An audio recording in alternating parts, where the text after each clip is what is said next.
Jackie's in there getting ready to come help me run this cable, but while we're waiting on her, I have a question. Does it? I mean, does it actually? It's always helpful when you're up on the roof to have your wife and coworker on projects. That's not afraid of heights. Yeah, I am. Good morning, Jackie. Hi. When we wake, hear the birds and see the sun. Side by side our fears are done. Oh, the good times just begun. Hey guys and girls, we're back with another video. I know it's been a few minutes, but this today we're gonna do a Starlink install and tell them why we decided, or why do we decide to change Starlink. Well, we went from Gen 2 to Gen 3 simply because Starlink started to charge you for the mobility factor, and that is getting Wi-Fi and internet while you're in motion. And we like the idea of having that option to connect to our RV because we have cameras and we like to do internet while we're on the road and traveling. So for that is one reason, and number two, it's a flat permanent mount, so no up and down the ladder each time we get to our spot. Hopefully in the end it will be a carefree kind of a setup. I liked it when I kiss her, it just kind of, whoa. So, yeah, for me it's a lazy factor. I'm tired of climbing up and down, plus it's a cool factor that it's a permanent mount up there, but you'll see in the video that I do have a way that I can remove it and place it somewhere else on the ground, and we'll get into that in a little bit with the video. But are you ready? Yeah, let's do this. All right, let's do it. This is where I have our Gen 2 mounted, and this is our power strip that I use, and you can see the this is our cable that goes out to the slide copper, or to the slide for the Gen 2 dish that's sitting out there. But that's been super convenient, as convenient as it can be with it mounted, not permanent. So look at this, look at Miss Jackie. She even has reminders on here for when I'm climbing around of when we need to change the filters. She's so smart.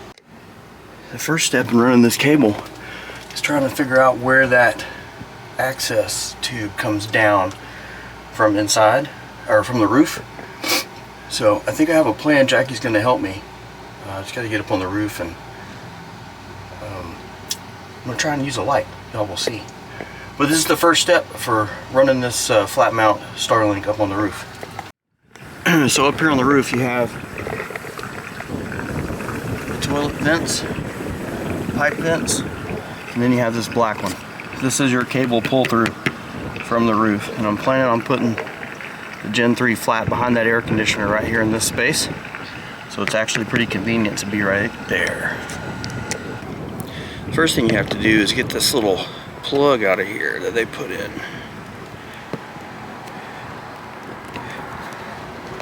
It's just a sealant plug.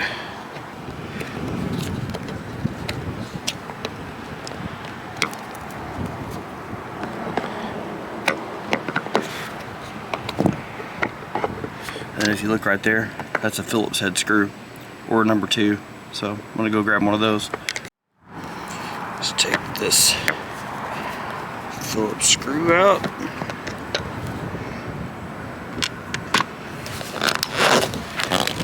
And then this just pulls off like that. And there's your pipe. I don't know how much you can see. And I'll show you where it comes out in the basement. So I'm taking a flashlight, and look at this. It has these little studs on there. Perfect. Alright, let's go to the basement. I have the lights off under here so I can see where it's coming through. I hope you guys can see it on video. Let's zoom in and see.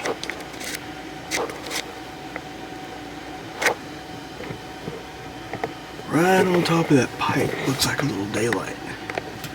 See it right there, right on top of that heater pipe. You can see it. That's where the cable's gonna come down. Now, how I'm gonna get to it, I don't know. This is our Gen 3 kit. We're gonna install. Pretty simple instructions.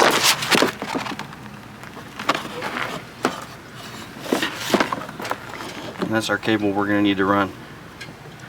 And I bought a second cable for if we need to ground mount it, and I'll show you all that later. It's always helpful when you're up on the roof to have your wife and coworker on projects. That's not afraid of heights. Yeah, I am. Good morning, Jackie. Hi. So what I need you to do is, the cables have the same exact ends on, so it doesn't really matter. But what I'm going to need you to do is feed that down to me. Okay. And then I'm going to go in the basement, and it's kind of a tight space, so once I see it come out, then I'm going to holler at you to stop. Okay. Okay? So feed that down, and I'm going to go to the basement. Alright guys, so what I had to do is make a like a hook out of a clothes hanger, and Jackie had to feed it through, and I had to reach all the way back there and grab it and then pull it out. It worked pretty well actually. So I got it to where it needs to go. Now we're going to feed the rest. Back on the roof, and this is where our flat mount's going to go. We're going to run the cable right through here, add a couple zip ties, and then it's going to go into that top pipe and all the way down. All this extra Jackie's about to feed to me in the basement. Are you excited? Yeah, I can tell. Alright, I'm ready when you are.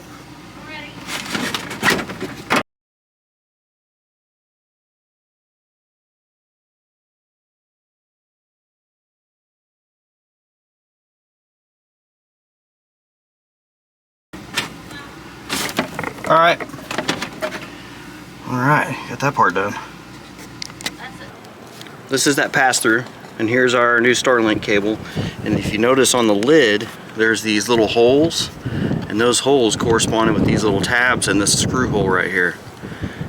So all you do is, I'm just going to bend this over because I'm only doing it temporary right now.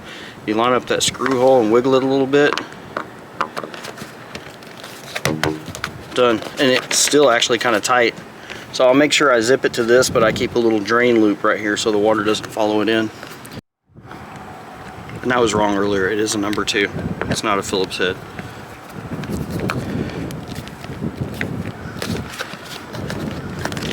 That's it, and it looks just as crooked of a fit as this one. I don't know why, but it probably looks a little bit better. Ours does anyway. You can see I ran the cable over the wall right here, and I zip tied it there just to keep it tidy, and then it runs over to our Gen 2 mount, which we're about to replace. So the first thing I had to do is organize this rat's nest and just fit it all back in here. Let's see if it works. Look at that. Doesn't get much cooler than that.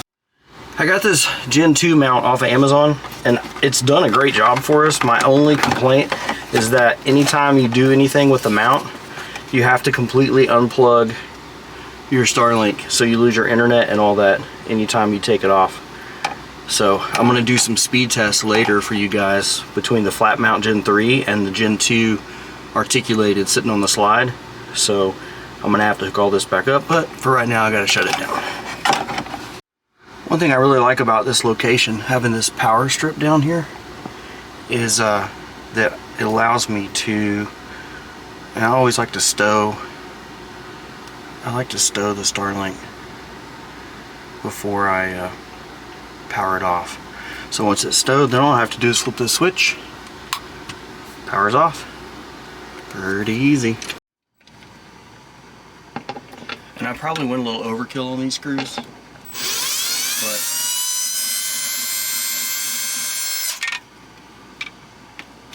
I didn't want it to come off. So we got that one off. Now let's get that new Gen in there.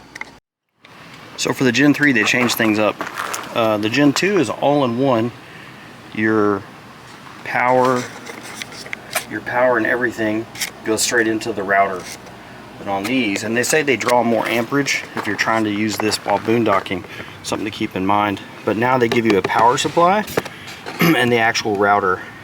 So here's your power cord.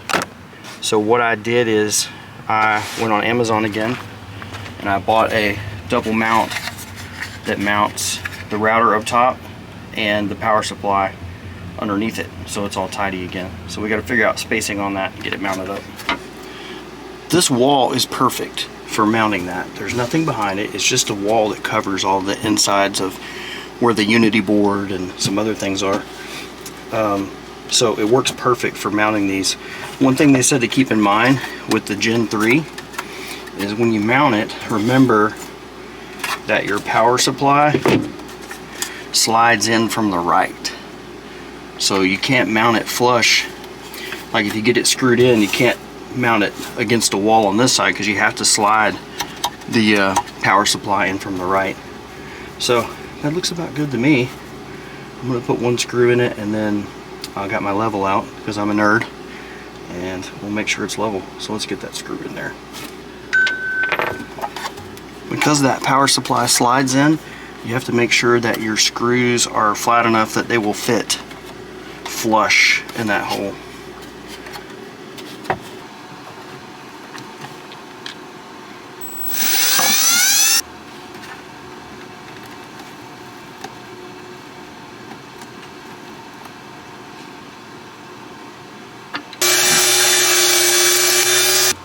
I want to go gentle because that thing's just plastic. I don't want it coming off of breaking on me.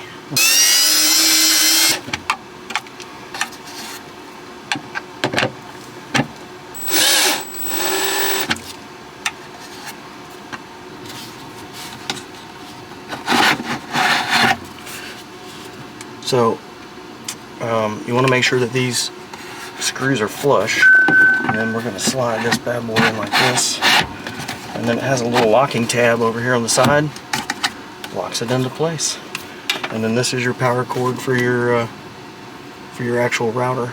So we'll get all that put in here in a minute, and then this is just gonna, once I get the cable hooked up, is going to snap in right there. It's gonna fit perfect. And this is a great spot. We haven't had any issues with signal, nothing. I mean, everything works great. Everything's hooked up.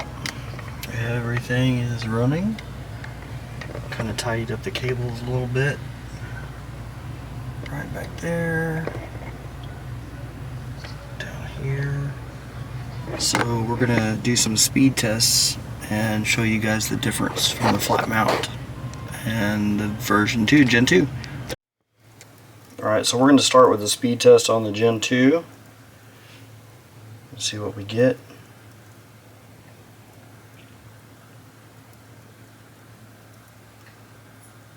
Looks like it's running about 140 with an upload of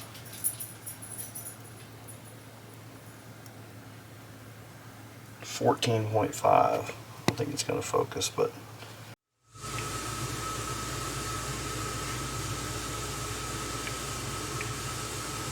that's the speed test on the version 3 flat mount.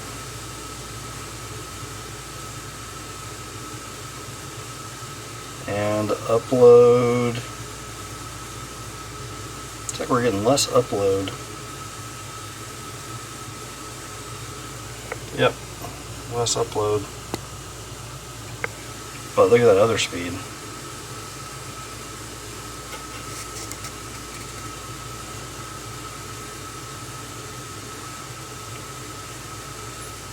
I don't even think, I mean, we're in the 280s, 274. I don't even think the old version is capable of that, the version 2. And the upload is stronger. So I'm going to go back and do the version 2. It's kind of cool how you can have both of them up and running. And then it clicks over and says, oh, you're using the old version. We'll do a speed test on that, see what we get.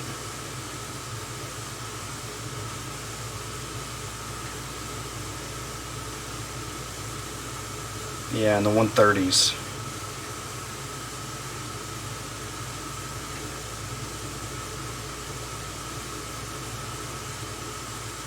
Yep, and about 10 on the upload. There you have it. Alright, so let's talk Starlink mounts on the roof. This is a Trio mount. I ordered it from Trio Mount Direct. It was $150. It comes with this little 3D printed tool for getting your deal off. I chose to go with the VHB, which are these little pucks, and they have the VHB on them, and then they come with bolts that bolt through the mount once you stick them. I did contact Brinkley, and they said they contacted the roof manufacturer, and they said that you can use these VHBs on that rubber roof, but they recommended that we use a supplemental adhesive. This is their self-adhesive. It's actually sold under Lippert's name, but it's Alpha Industries, and they're the ones that make the roof that's on the Brinkleys. It's just a rubberized roof, so I got a tube of that, and we'll do all that together. The other thing I did is I got these extensions, because my plan is to be able to use this tool and remove it from the mount on the roof. Well, when you have your cable permanently run on the roof, you can't really do that. So I bought a backup cable. Got it around here somewhere. I bought a backup cable that's 100 feet, and I'll show you what I'm going to do with that. But this plugs into the actual dishy. This one plugs into the actual router, and then I can choose which cable I use without having to unplug it from the router and the dishy all the time, because I think that's going to be abusive if I have too much tree cover, or if we're under an awning or whatever and I still want to use the Starlink. So I'll show you how I do these two. That's my plan. And of course, as always, I'll put all the links for all these things that I'm doing in the description down below. I didn't realize this about the Starlink, but that's not a full-on clip. It's called a friction clip. I was concerned on how I was going to get that out of the unit, but it's a friction clip. You just give it a little tug and it unpulls. And here's that new cord, 100-foot cord that I got, and I'll hang it back where I had my other Starlink cord right here once I get it done. Alright, so this is my 100-foot cable, and that kit even came with these cool little protective caps. Look at that. They just pop on and off. It came with that extension kit, so you can keep these safe. So this is my 100-foot, and this is the one that comes from the roof right here. So all I'm going to do is pop this off, plug this extension in. That way I can easily access it out here, and I'm not having to remove the router from the holder every time. So out, you guys can see me do it. That pops out. I'm going to turn Starlink off first. Then that's friction, you just pull it. I'm going to push this new one in after I take off the cap. Push this new one in until it connects. Then I'm free to put this mount back.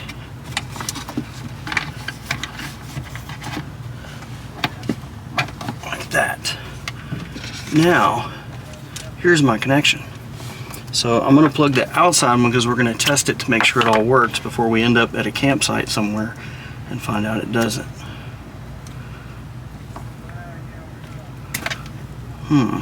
Doesn't feel very secure. I guess it is. Well, we'll find out pretty quick when I plug it in and it doesn't do anything. This is my cable that goes to the dishy on the ground. And this is the little connection. So you throw this piece on first, then you throw this rubber piece on right here, then this slides on. This is the part that will plug into the dishy, and then it's the same exact part I just plugged into the modem. So you plug your cable in like this, then you slide this down and tighten it up to create that waterproof seal, and then you slide this cap on and you tighten it up, and that's what seals that little piece of red foam. And then you've got your exterior cable, if it's sitting out in the grass or the leaves or whatever, the rain, it's keeping that connection clean and dry. And this is the one that'll permanently be plugged into the dishy.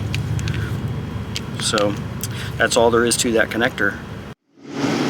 The view is always so cool from up here. You can see so much. This is where I'm mounting the flat mount. So I need to clean it. So I got my handy brush and I'm gonna clean it. Look at the huge difference that makes in the roof. That's just for the soft broom and some Dawn detergent. So here's my clean patch where we're going to mount it. Here's my cable. I'll get that zip tied in place in a little bit. And let's unplug it from the dish. So that friction that I was talking about, that friction plug, you just pull, give it a tug, and it comes right out. And then I'm going to use the protective cap that came with it on the roof. If I ever have to get it off the roof, you can tell there's a rubber seal and it's sealed. So that's what'll stay on the roof whenever I move the dishy if we're under trees or something. Now we're back down here. You just lift up on this little tab, the whole thing slides out. Just like that, comes off. It's just these two little tabs right here that hold it in to those deals. You just gotta lift them up. This end, and it goes with the friction part upward. And we're gonna permanently mount that in our dish. Here we go. We're gonna put this back on and we're gonna set it up and see if this new 100-foot cable works. As you can see, it's up and running on that 100-foot cable. Let's run a speed test and see what we get. I'd say that's not bad. So all my connections are up and running and working. So now we just have to mount that trio mount and we'll almost be done with this project. Gotta peel these plastic off. I find a razor knife helps. Gets that little lip up.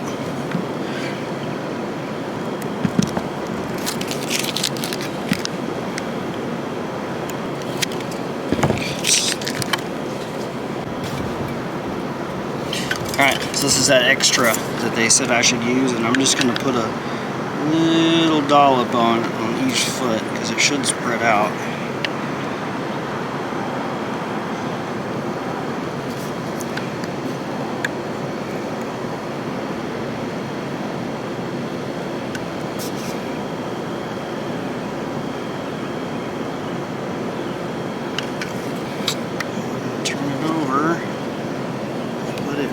Where I had it marked.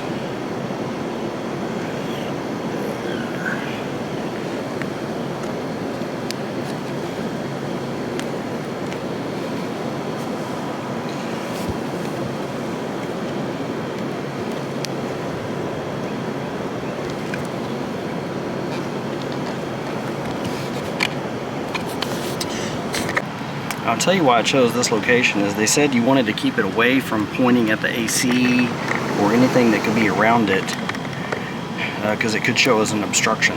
So I tried to center it the best I could between here and then in the center of the RV. So we'll let that dry. Everything's right there, nice and tidy. I got the stand if we need it. I got the cord. It already has the end on it and it has a protector. And just tuck it right there. And then that frees up so much space in here. Where I used to have the Starlink storage box and had to get it out all the time. That's it. It's our winter stuff and our plumbing. I'm excited. Alright, last couple steps here. You can see it's later in the day because I had to let this dry, but it is on there.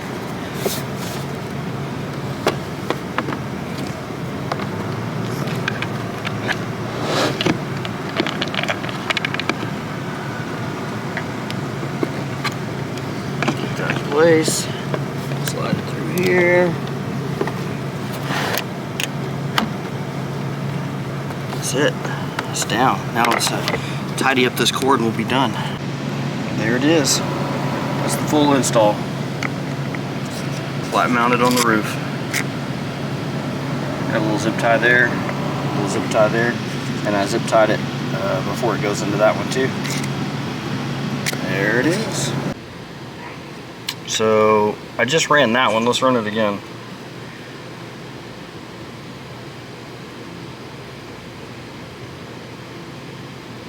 Yep. So that's completely flat mounted, no angle, no adjustment, no turning, no nothing. Hard mounted on the roof. I'm happy with that. Well, that was it. I hope you enjoyed the install. It was kind of a long video, but there's a lot of information in there. So we're gonna go. It's pretty easy. Once you get going, you'll He'll figure it out. And I'm a wiring nerd. I love to wire, so anything that has to do with wiring, I'm down. Having to figure it out. But we're gonna go enjoy our internet. What do you think? Yeah, let's go. All right, thanks guys. We'll see you in the next video.